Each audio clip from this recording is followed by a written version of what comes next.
ఏరా వచ్చినారు? ఏం లేదు పెద్ద నాయన, నీ బిడ్డ భూలక్ష్మంటే నీ అల్లుడికి ఇష్టమంట. నువ్వు అంటే లగ్గం చేసుకుంటాడంట. ఊ అంటే లగ్గం అయిపోతుందా? వాడంటే ఇష్టమే, కానీ నా బిడ్డకి ఇష్టంలా. అబ్బా, ఏరా గుండెపోట? కాదులే పెద్ద నాయన, ప్రేమ పోటు. నాకేందిరా ఈ తలపోటు? ఫస్ట్ భూలక్ష్మిని ఒప్పించుకోమను. రేయ్ ఇప్పుడు ఎట్లరా? రేయ్, బీడు భూముల్లో బంగారం పండించే రైతుకు అమ్మాయి గుండెల్లో ప్రేమను పండించలేడా? పాచాయపా, మామే ఓకే చేసినాడు, అమ్మాయిదేముందిలే పా. అయితే ఓకే. వాడేమన్నా ఉద్యోగస్తుడా పిల్లనిచ్చేకి? వాడు రైతురా, వాడికి కాకపోతే ఇంకెవరికి ఇవ్వాలా?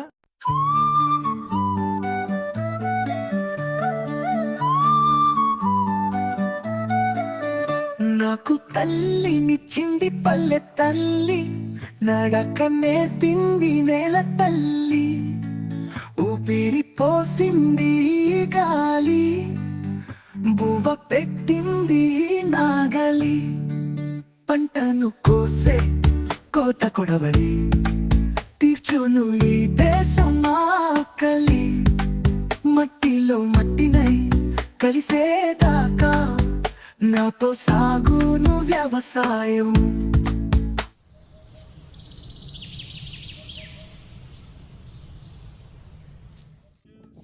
సద్ది నెట్టిన పెట్టి సంకానక్కడ వెట్టి, కాలి నడకన హంస నడకతో వచ్చింది నా లక్ష్మి, దాహం వేసి నేను తారంటా చూస్తుంటే నీళ్లకు బదులు మురిపాలు తాపింది నా లక్ష్మి.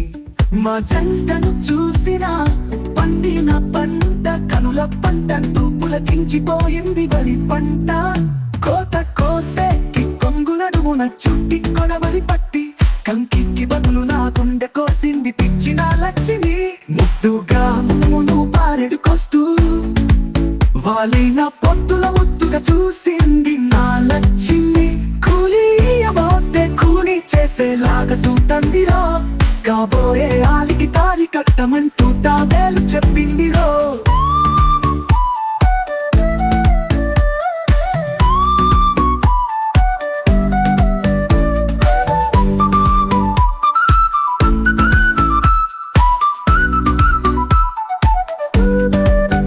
రాసిగా పోసిన పండిన పంట కనులారా చూసి కన్నీళ్లు పెట్టింది రైతు కష్టాన్ని చూసి నా లక్ష్మి.